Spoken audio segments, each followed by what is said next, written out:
What does it mean to live life to the fullest, train to your potential, and perform at your best? Leave nothing on the table. That's a non-negotiable, is that I strive to be better every day. Because if I'm not on top of my game, how is anybody else going to follow me down the road? Keep demanding more of yourself to live up to that potential and to stay hungry. Training is progress. You know, when I look at the word training, I think of steps, baby steps to get somewhere that you want to be. And that is basically your life journey. It's a mindset in itself, man. It's like, it's not just about, I know that for you, a lot of that's about the physical, but we're constantly in training, whether it's growing our skill sets, whether it's growing our physical bodies, whether it's growing our relationships, whatever. And all of that's a training ground. And that kind of goes back to the mindset that we just talked about. You underestimate yourself and you don't even start. But then once you start, you often surpass what you thought you could do. Perform at your best, mate. That's sort of what life is all about. You know, I want to have the knowledge, I want to have the fitness, the health, the ambition and drive that no matter what comes along, when that next phone call comes, I can just say yes. I don't have to worry. Just go and do it. The first thing you need to do is be aware of where you are right now. And sometimes that means, as you said, getting some criticism from someone that you actually care about, whose opinion, you know, you can trust, who is going to be honest with you. And, you know, this is, again, like your environment is a big part of who you are and how you perceive the world, man. Because you don't want people that are going to just be fucking yes men and be like, oh, no, you're awesome the way you are. But like, I message my mates. I'm like, tell me the fucking truth about this podcast. Tell me about this. Like, tell me the things that I need to work on that you don't like. Tell me the things that you do like. Tell me the things that you don't like, so I can continue improving, right? Like, it's feedback, man. But I specifically used that phrase. Like when I was doing the book, I finished it all, I did my draft, and I put it out on Facebook and said, right, I need some people to read this book. But exactly what you said there, I said, I don't want yes men. Like, for 20 people read this and go, yeah, it's a really good book. Like, I've learned nothing. Yep. Like, I already know there are good bits in the book. If I didn't think that, I wouldn't have written the thing, right? But I wouldn't have published it. Yeah, does that make sense? Is that confusing? How can I explain that better? Like, I want to know that stuff. And I was actually studying some stuff on feet the other day, and I thought it's the same sort of thing where they say, like, you know, if you can't supinate with your foot, you can't pronate as much. It's a bit like a boat. Like, if it goes one way, it will go the same distance the other. That's what you want your foot to do. And it's the same with this. Like, if you're not willing to take the criticism, you're never going to be able to go the other way. And, you know, there's all this, people talk about this appreciating yourself and self-love, and the basics of that are obviously a necessity. But if you're not willing to go one way, you're not going to be able to go the other. So I think the thing with you and I, so we're very similar like this, is it comes across as arrogance sometimes, but both of us are also willing to go, I'm really fucking good at this, and I'm going to go all in on this, and I'm going to make, you know, that's how we've built the lives we have, by focusing on the stuff we're good at. But also I can go the other way and go, I will sit down with myself like, you mate, that was shit. I'll do it. I've been teaching for 15 years. I'll still come back from a group session and go, man, I could have done that one person on that one exercise. I should have got them to elevate their heels. You know, tiny little things. Yeah. But that's what that's attention. That's that attention to detail, man.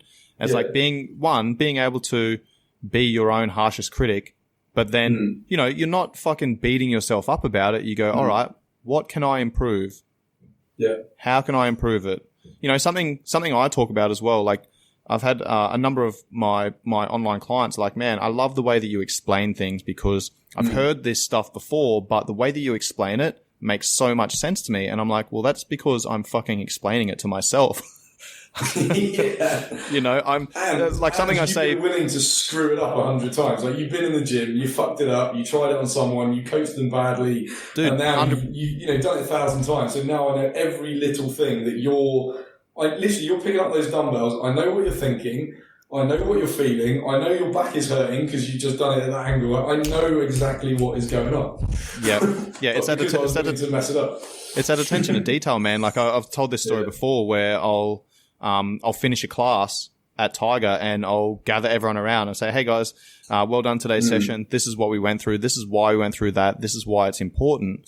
You know, pay attention to that for the next time we go through this. And sometimes, you know, I'll look around the class and there'll be 30 people in there, 40 people in there, and 50% are, you know, nodding at me and like kind of like understanding, like, you know, the light bulb's going off, and then 50% are kind of like cocking their head going, what the fuck's going on?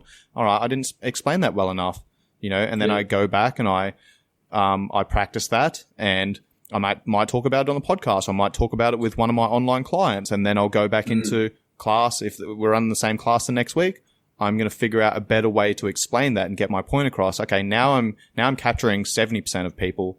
All right, I can still refine that. I go away the next week. Now I'm capturing 90% of people. All right, cool. I'm happy with that. 10% of people aren't going to fucking care, aren't going to listen anyway, so I'm not going to bother trying to capture them, right? But the people that are paying attention, that do want to learn, I'm trying to find ways to constantly adjust and get that message across so they can understand what they're doing, but also why they're doing it, because that education breeds compliance, right? If people understand why they're doing something, it makes it so much easier to then put those processes in place and go, all right, I'm doing this for this reason. Yeah. Do you know what, that takes me off on a little bit of a tangent, just because I know a lot of the people that listen to this are probably like budding coaches or coaches already. As a trainer, as a coach, whatever you want to call yourself, like, that stuff is super important as well, is understanding that you will get better as a coach by doing all the stuff we spoke about before in terms of the training, is like the little things each time. How can I just be 1% better? How could that session be better? How can I communicate that just slightly differently? And when you do that for day after day, week after week, month after month, you become an amazing coach. It's no different. Like, I see too many people who I think you would be a really, really good coach, but they don't want to coach a class. Like, you probably had it before where you say to somebody, can you cover a class at Tiger? And they're like, oh, I don't think I'm ready for that. You know, it's this, if you can just understand we call it the principle of slight edge. Like, if you have more knowledge than somebody, even if you don't have as much knowledge as yourself or me or someone who's been in the industry for ages, if you could just apply that slight edge, give that person that little bit of knowledge, you've made progress, they've made progress. Do it again, do it tomorrow, do it next week, do it 1,000 times. You will learn, you will impact people. They will come back, because all they remember is, I learnt X from Sean. If I go back, I'll probably learn something else. So you might go away and think, shit, I actually should have told them something a little bit different. Just appreciate that on your own. Like, you know, work on your weaknesses in private, come back, be better, do it over and over again. You know, again, we keep coming back to the same things. It's easy to look on the internet and you see the guys who've made a name for themselves online, and you think they're amazing coaches. You think they must have some talent or book or done some course that you haven't done yet. And as you said at the start, most of the best coaches, well, all of the best coaches in the world, are ones that have just been in the gym just hundreds of thousands of times on their own with clients, little bit.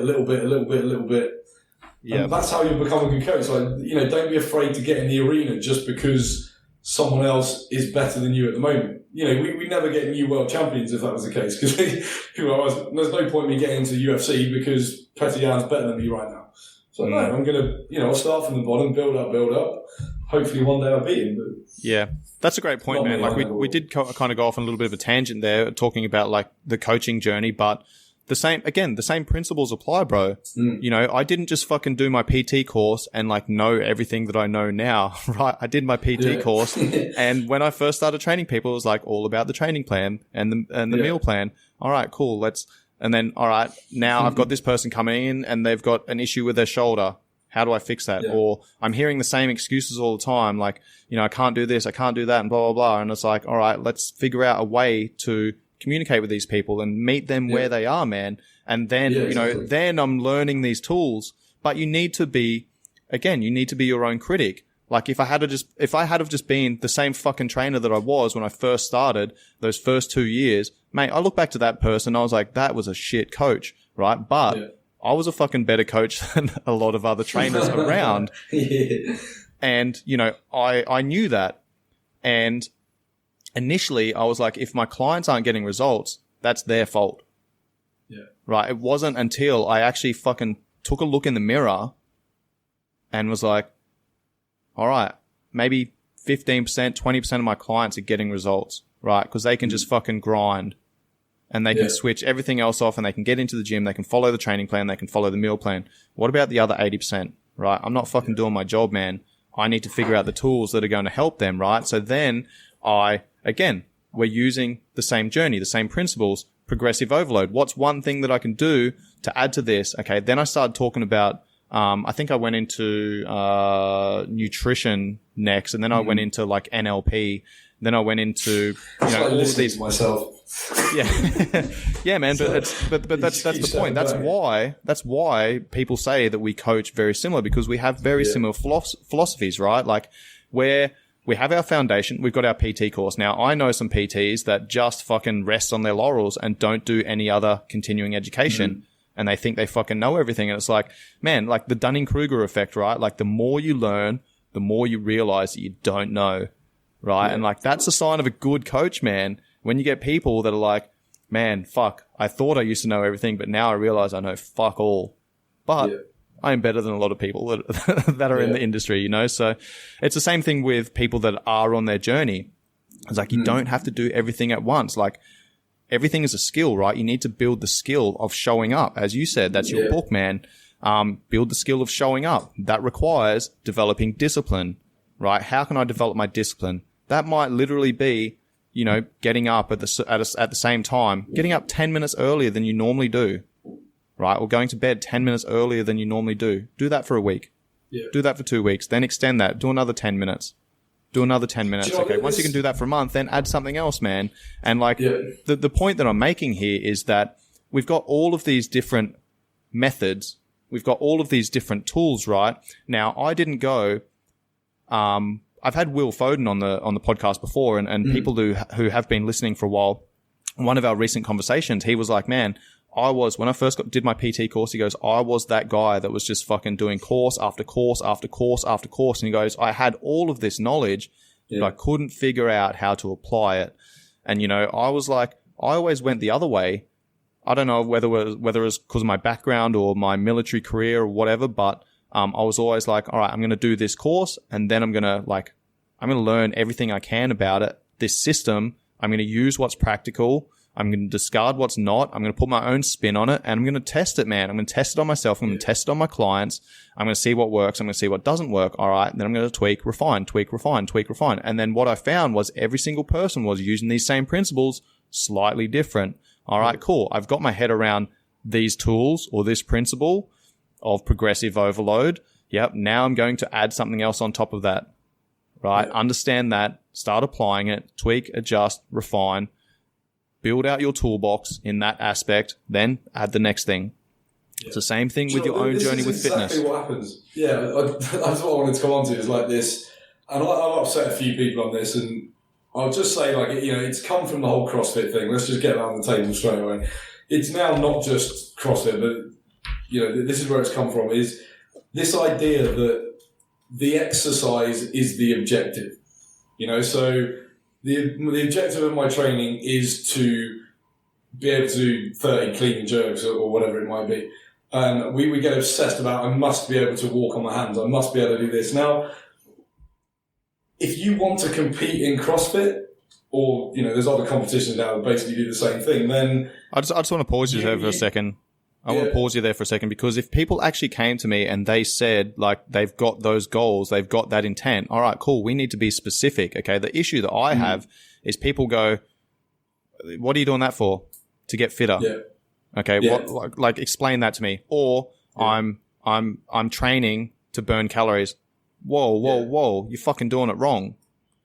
Yeah. Like, that's the issue that I have, man, because you can burn calories so many other ways. Like, and here's the thing, if you're going to the gym to burn calories, what sort of association does that create with exercise? You end up fucking hating it, man. You're never going to continue doing that. You know, we want to find ways that's going to allow us to fucking continue moving for the rest of our life, right? Because we know the benefits of movement, man. We know the benefits of, you know, that it provides for health, that it provides for longevity, quality of life, man. You know, if you're not doing resistance training later on in life, man, I'm sure you've had this where you've got, you know, I've had like 60-year-old clients, man, and one 60-year-old client is fucking like, you know, still playing hockey, representing Australia, is super mobile, is fucking strong, you know, has a great quality of life. And the other 60-year-old client, like, where I'm getting them to, you know, sit down on a chair and stand back up again, man, and just raise their arms overhead with no fucking resistance, man. Like, we don't stop moving when we get old. We start getting old when we stop moving. this is important, man. Like, as we get older, it's important to continue that movement because we want to slow down that decline, that aging process. That's what I mean about I've actually on the walls where we run our fitness camps, I've actually I made some pictures of exercise progressions. So starting from the basic movement pattern, if you can do this, move on to the next one. If you can do this, move on to the next one. So when we're building, even if we build out like an AMRAP or whatever you want to call it, we're starting from, I know you can do this with excellent technique. Do that at a hard pace, you're going to get a great workout. But what's happening is we're starting from sports, whether it be Olympic lifting, powerlifting, or kind of overall CrossFit. People, right, this is what I have to be able to do. So I'm going to try and do that. I'll try and do a barbell clean and jerk. Oh, shit, now I've got injured.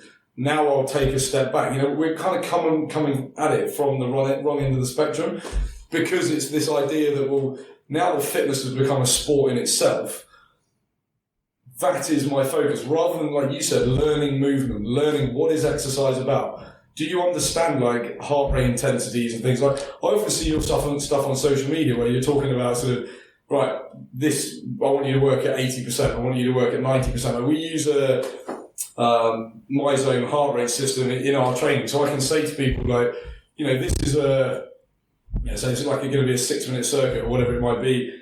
I want you to stick at like 80-85%, otherwise you're probably not going to make it to the end of the thing. I want you at that level for the whole thing. If we're building a bit of endurance, rather than being like a hero for a minute, crushing yourself and then falling below the threshold. Little things like that. If you learn what fitness is about, what is aerobic conditioning, what is anaerobic conditioning, what is the alactic stuff you use, what is that? Yep. How do I build it? You don't need to be doing a mile run into 30 clean and jerks. I can put you on an air bike for a minute and it'll be the longest minute of your life. Yeah, let's do some fucking Tabata stuff. Let's do proper Tabata protocol. Yeah. And if you can make 8 rounds of it doing it properly, then you're a very fit athlete. Yeah. When you tell me you did an hour of Tabata, I know you did not do an hour of Tabata. But yeah. This is it. We're starting from the wrong end. We're merging all this stuff. But that's the thing, like, Tabata's now become basically just do 20 seconds of this, take a 10-second break and start again. Tabata bicep curls. Like, what are you talking about? What is the objective of this training? Yeah. That's kind of what I meant when I say about people who are already in the game. They're like, good for you. You're going to the gym and you're working hard, but fatigue is not a goal. Like, who gets into fitness going, right, my objective for my body and my life is to be as knackered as possible? Yep. Now, what are you talking about? Like, it's not anybody's objective, but it's become this thing of that's how I judge a session. I judge my session on, am I fatigued? Am I like the sweatiest person in the gym? Yep. There's all this drama, like falling off air bikes and stuff like that. I'm like, great, you might do that today, but we might not see you for 5 days because you have crucified yourself. The guy who went maybe 15% less, but he's in tomorrow, he's in Friday, he's in Sunday. Yeah, he's made more progress than you this week, 100%. There is a time and a place for that shit. Like, I thoroughly enjoy that. Well, I'm saying enjoy, but I do those sessions. I like to do them as a test. Sometimes they are a bit of a bonding experience, but I think, again, we come back to this thing of, do you even understand what fitness is about? What's available to you in your body? Or are you simply... Some people are literally using it as another drug. I'd rather you were addicted to CrossFit than cocaine, but the point is some people are still... That's why they have to go every day. We could argue that. Just kidding. It's like I have to be in there every day. I don't care if my shoulder hurts. I don't care if my back hurts. Again, I'm not going to mention names, but I was at a gym in Phuket there, and we did a workout, and it was a partner workout. I went through 3 partners in a 20-minute workout. Because these guys, there was like a guy who'd never done it before, absolutely fucked his back. Someone who was actually pretty fit, but he'd done deadlifts the day before and in his own training. Obviously, you're coming in not knowing what the WOD's going to be today. And it was cleans, deadlifts and sandbag carries for like 200 meters, like 3 things which is going to crush your spine. So he dropped out, and I ended up with a third partner. And even by the end, I'm like, I'm crying about my back as well, but I kind of got through it. But the point is that training? We could have done intervals on the air bike with a sandbag carry. Yeah. Just as effective in terms of conditioning, but everybody walks out happy. Well, here's the thing, man. That's not fucking training, because what was that doing for your overall plan? Nothing. That was a workout, right? Like, and there's a time and a place to work out, and there's a time and a place to train. I train the majority of the time, and training is, you know, it's looking at all elements. Hey, today, like, dude, like today, I slept like shit last night, right? So I woke up this morning, my HRV, my readiness score was down. And I was planning on doing a hard session today. Guess what I didn't do today? A hard session. Did I still train? Yes. Okay. But I was doing mobility-based work. I was doing some stretching. I was doing some soft tissue work. You know, I did a little bit of mobility stability work. Something that's going to drive recovery, but also still tie into the overall training plan of being strong, being fit, being fast, being, you know, having good stamina, being ready all the fucking time, man. Like, not 100% ready, 80% ready. I'm 80% ready all the time. This ties back into, you know, what you said before about people that train for a specific event and then get to that finish line and then fall off the cliff and then nowhere to be seen. You know, what we try and put out to people is that, you know, training should be adding to your life, not taking away from it. Right. Yeah. So the reason I train, man, is because it makes me feel good. Right. I get the mental benefits. I get the physical benefits. Right. But it also allows me to do whatever the fuck I want, whenever the fuck I want. If I want to go hiking in Nepal next week, if I could fly there, then I could. Right. Because I'm fit enough. I'm strong enough to be able to do that. You know, like, dude, I went diving. I think it was like 2 years ago. I went diving to the Similan Islands, and, you know, there was a girl that didn't have the strength to be able to like pull herself into the boat. Like they came and picked us up after we'd surfaced from scuba diving. And, you know, I see this stuff all the time where, you know, people, dude, I lived in Tasmania for 5 years, and I'd see people go to, you know, this beautiful lookout, man, and they were so unprepared. They're wearing jeans and fucking thongs and shit like that, and like just struggling, man. People getting halfway up this like small hike and then having to turn around and go back down. Right? Like, you know, we're training for life, bro.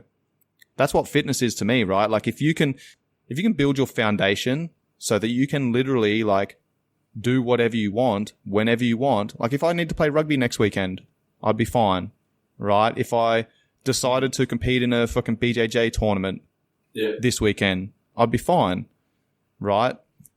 Build that foundation, and then once you have an event, then train specific to that. But then the rest of the time, it's general physical preparation, right? You're moving in multiple directions. You're squatting, you're lunging, you're pushing, you're pulling, you're carrying, you're climbing, you're running. Like running, riding, rowing. Like, it's not that fucking hard, man. Yeah. That's what I was talking about with I call it like cyclical periodization, where you're never just doing one thing. You know, you're always training everything, but you sort of prioritize what you need. And that can be even with athletes, you know, as you might, you're going to have a sort of an endurance phase, but in that endurance phase, I'm not going to stop training strength. I'm not going to stop training power. I'm sort of ticking those bits over. And then it's like, right, now we've built up this massive endurance base. Now we'll move on to more sort of power endurance. We go to higher intensities and managing it like that. And you know, as you said, it's about having skills for life. And this is where I find people get so twisted. They look at people like me and you, and you know, people have said it to my face, so I'm sure they say it behind my back. They're like, I don't want to be obsessed with training like you. And I'm like, I'm not obsessed with training. I'm obsessed with this shit. Like, I've got a map on my wall now. Like, you know, it reminds me where I want to go. It reminds me I've cycled all the way across Australia and all the way across America. You know, I want to create those stories. When I have kids, I want to be able to inspire them to do the same. I want to be able to come on things like this, you know, talk to you about things I've done and how much fun it was, and inspire that way, because people are inspired by stories. Like, this is a funny thing, I don't particularly enjoy squatting, I don't particularly enjoy deadlifting, but like you said, I like that feeling of walking around. If someone needs a hand, I can help them pick up something that nobody else can. You know, even on the lower level side of life is being, like you say, being able to do what you want, being able to help people more, but also the big things. I want to go, if COVID fucks off, I can come out to Thailand for 3 weeks. I'll do 3 or 4 weeks, a bit of bag work just to sharpen up my boxing skills. I'll be fit enough to come and train out in Thailand. I'm not turning up and then flaking out for the first week, like some people, because their conditioning is so shit. They can't get through, 10 minutes of pad work and they're on their knees. It's about and this is what we were saying before about understanding why you are doing this and understanding that there is no finish lines. There's just I'm training for this moment. And once that moment is almost here, I already start thinking about the next moment I want to create. And, you keep moving like that. And, you get to 40, 50 and you've had this, this amazing life so far. But even then, it's not an end point. People seem to have this thing of, we have this phrase, life begins at 40. I think these days people think life ends at 40. It's like, right, I've got a kid now. Because I'm this whole dad bod thing, fuck me. It's like people now, it's because I'm a dad, that's the latest excuse for kind of getting fat. And yes, it's harder, you're going to have more responsibilities, but you can still get to the gym, you can still go out running. You don't have to eat shit because you now have a child. It's learning to live. Man, I think that stuff is even more important. Like when you're 25 years old, like I could eat whatever the fuck I wanted, go out on the piss for 3 days straight and then rock up to work and perform and be fucking good at my job, right? Like I can't do that anymore. Yeah. And if I don't look after those things, my sleep, my nutrition, my hormones, my et cetera, like if I'm not looking after that stuff, man, like I can feel my performance. Yeah. I can feel my recovery. Like I know how it affects me, right? So I think it's even more important when you have, more stresses, you have more responsibilities later on in life, man. Like you need to prioritize that stuff a little bit more because at the end of the day, like that's the stuff that is going to allow you to be better at life. And as soon as you start letting those things slip, that has a flow-on effect to other things. One thing slips, another thing slips, another thing slips. Like people have to have a backstop, right? If like a backstop is something that if I stop doing that, I know that I've gone too far. That means that I've let this habit slip. I've let this habit slip. I've let this habit slip. Oh, I've stopped doing that now. Oh, fuck. All right. Yeah. I know that I'm starting to stray way too far off that track. Yeah. And for me to get back on that track, if I don't fucking pull myself back in line right now, like I'm going to keep drifting and it's going to make my life so much harder and it's going to be way more difficult to get back on track. So I think it's important to have those backstops. And for every single person, that tool is going to be different. Like one of my clients, that I was talking about, that I spoke with the other day, like her backstop is tracking her food. She's done it so consistently for so long. And, she stopped doing it for a period of time. And like, that's her backstop. I said, what's your backstop? Here's your option. And she's like, tracking my food. She goes, when I know that if I lose that, then I've already lost a couple of things, but then as soon as I lose that, boom, I'm off the cliff. I lose all these other things, right? Because again, that's part of the accountability aspect. Yeah. And building awareness, man. Yeah. Well, this is what I was going to say. Like, I'm very much a numbers person, and I think data is just so important. And sometimes when you say that, people start tuning out like it's an athlete thing. I want to know what their 40-meter time is. It's not. It's just having these sort of minimum standards. Like your body will just keep giving you clues. Like you say, whether you want to call it a backstop, I call it sort of non-negotiables, and I used to call them mojo markers. It's like knowing that once this marker goes below a certain level, I'm going to start feeling shit. I'm going to start getting health problems and stuff. So it's things like blood pressure. You might want to measure your blood sugar, things which you won't know until the shit hits the fan, and then you really know about it. And as we know, for some people, there's no way back. If you have a heart attack, then there may be I wouldn't say there's no way back, but your life is going to be significantly impacted just because you didn't check up on it. And you didn't say, right, if my blood pressure gets to this level, that is unacceptable. I need to sit down with my wife and I need to talk about how we eat and what time we go to bed and the fact that we're drinking a bottle of wine every night. And it's monitoring these things. It's not to make life boring. It's to make your life better. It's just checking in on yourself, and call it awareness, call it consciousness, whatever you want. It's just knowing where you're at in life, because we know that it's like the old frogs in hot water. I don't even know if this is true, but they say like if you put frogs in some water and you gradually heat it up, then they can stay in that to a higher degree of heat because they gradually get used to it. Whereas if it's already hot and you put the frogs in, they jump out straight away. So it can work both ways. We've been talking a lot about habits and how if you just gradually increase your habits, after 12 months, you're like, holy shit, look how fit I am, look how strong I am. unfortunately, it works the other way. Like you don't realise you're getting worse. You don't realise you're losing strength. You don't realise the condition of your heart is deteriorating. You don't realise this stuff until it properly kicks you in the ass.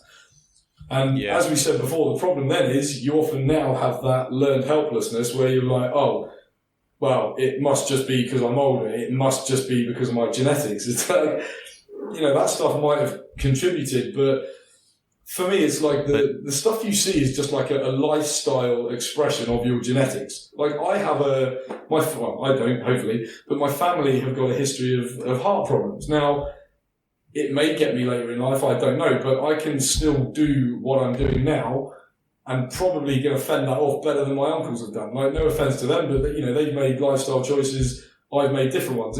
I could be proven wrong. Dude, the point is, I don't want to find out. that's a great point, mate. Like, that you're, like, it's hereditary. Like, you're potentially predisposed to having heart problems, right? And the thing is, like, that gives you the power to make a decision.